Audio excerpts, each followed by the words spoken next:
Talk Time. Today's Talk Time will feature Stand and Stand. This is Infinite Hope, and here's Stand and Stand with some miscellaneous topics. Okay, you rattle off some topics and I'll respond to them. I'll be asking some questions that forum members had from the Confused Matthew forums. One of those questions was, what do you want to see in a movie? I would say I tend to gravitate toward films that ask, who am I? If that makes any sense. I tend to gravitate toward films that say something about our identity as people. Even if the film's only focused on one person, if that one person says something about all of us and helps us to understand or even makes us uncomfortable about our own identity or throw those things into question, those to me are the most interesting stories. One of the topics brought up was about the movie rating system. How do you feel about this? Should this be done away with? Should it be changed? What do we need to do with the rating system? I think it should be useful. The rating system that we have, it seems to me, is completely arbitrary. The people in charge of the rating systems are completely vacuous. They have no wherewithal when it comes to what is and isn't appropriate for certain age groups. You could have a PG-13 movie with some really strong violent images in it, and they don't seem concerned with that kind of thing. They don't seem concerned about things like brutality, violence, and even violence without any point whatsoever, but other than for there to be just violence in the film. They don't seem concerned with that. The person or group of people looking at these things and making these rating systems thinks it's completely appropriate for audiences to see people's spines being ripped out, but completely inappropriate to sometimes even hint at people making love. I don't understand the logic behind it. I think the people that are in charge of the rating systems right now have a warped view of are and are not appropriate images to see, an appropriate subject. One such film that talks about that is called This Film Is Not Yet Rated. Have you seen that yet? Unfortunately, I haven't had a chance to see it yet. I'm trying to get a hold of it. I'd love to see it. Watch the trailer for it, and based on what's in the trailer, these are things that I was already familiar with, but probably not to the extent that it's shown in the film. I have a feeling the film will disturb me if I watch it. I think based on what I've seen in the trailer and based on what Wristwatch Mafia said on the forum, I think it's one of the most important films that we can watch, because when our ideas or feelings or sensibilities are in any way dictated by a big ideological organization like the MPAA, there's a real danger in that. And through most of human history, how we think, how we feel, how we believe, how we perceive the world has been dictated to us by the clergy, by the government, by really exclusive organizations, and that takes a huge toll on our ability to discover who we are and to discover each other, I think. I completely agree. I did see the movie, so I'll kind of, if you wanted to, give you a brief overview of what I thought about it, although I'm not as apt a reviewer as you are. Basically, the film itself got an NC-17 rating, which I think on their part was deliberate to get.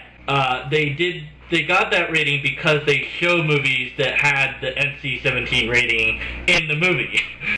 So you get a lot of nudity and people obviously having sex, but it's not a porn movie.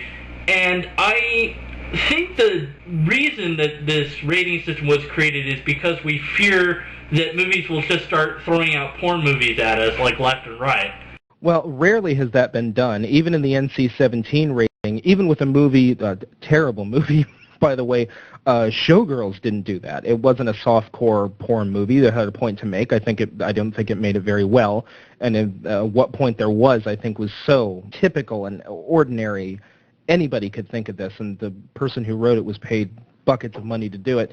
But nevertheless, it wasn't a softcore porn movie. You have a distinction between people who make pornography and artists who show nudity in their films and deal with sexuality in their films. And I think the vast majority of people that want to get this material out there are artists who happen to show nudity or deal with the subject of sexuality in films, and it's so difficult for them to do that. And while this is going on, we, the audience, are being deprived of different points of view. We're not being deprived of pornography. You can get pornography anywhere. I don't know. You could probably get it on the internet. Oh, no.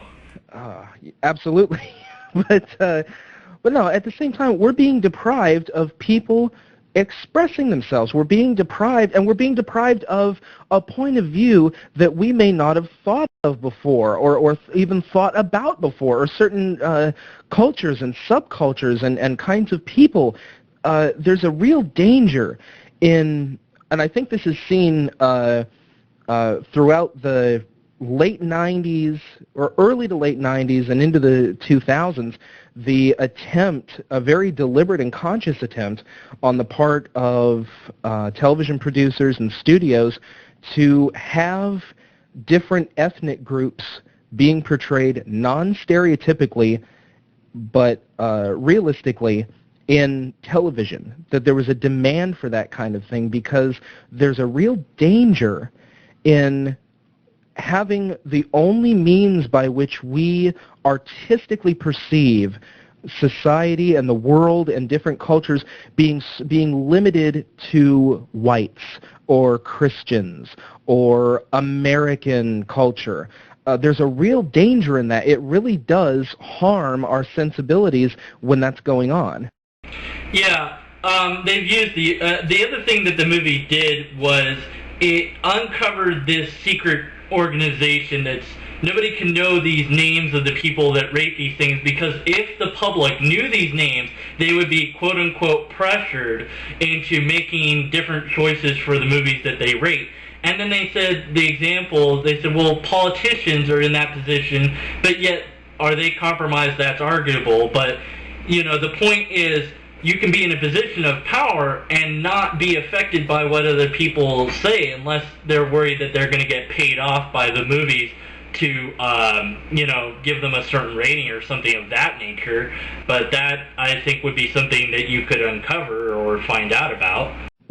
Blizzard Entertainment, who makes the game World of Warcraft that I play frequently, they had, when I first bought the game, which was I think like 3 years ago, they had a customer service line that you could call into if you were having technical issues or those kinds of things. And you call in and you say, look, I'm having this problem, what do I do? And they'd troubleshoot it for you. Well, after about 2 years of this, call that number and I would get, you know, a beeping or something like it was a fax machine. And I bought another copy of the game about 2 years later for a friend, and the number was gone. It doesn't exist anymore. You can't contact these people. They don't want to hear from you. They don't want to hear you bringing up legitimate problems with the game. And I think that's exactly what the MPAA is doing. They don't want you to question what they're doing. Autonomy cannot function without anonymity, generally speaking. And they want to be anonymous. They want to be autonomous. They want to have a sort of dictatorial control over what we see, and by virtue of the fact that it's what we see, what we think. And this is why, you know, I talk a lot about art, especially on the forums, and what art is and why art is important to human beings.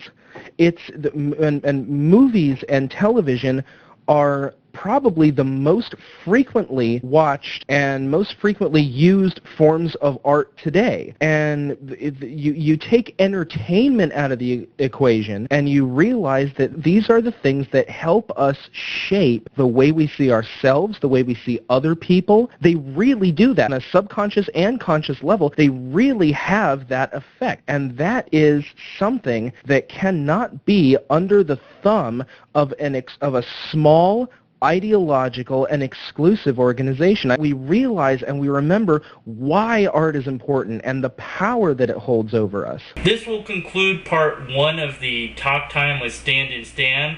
I chose to do this in an interview format where I was asking questions and he was answering them. I do get a little bit more involved as we went on with our discussion that lasted about an hour or so. So the amount of videos that there will probably be 8, maybe 10 parts of this. So it's a lot to listen to. I will have labels on every single one so that if the topic interests you, you can listen in, and if not, you can skip it. But I encourage you to sit through it. I know it's a lot, but they're very interesting subjects. Stan is a very passionate person about them, and he has a lot of interesting insights. So until next time, peace out.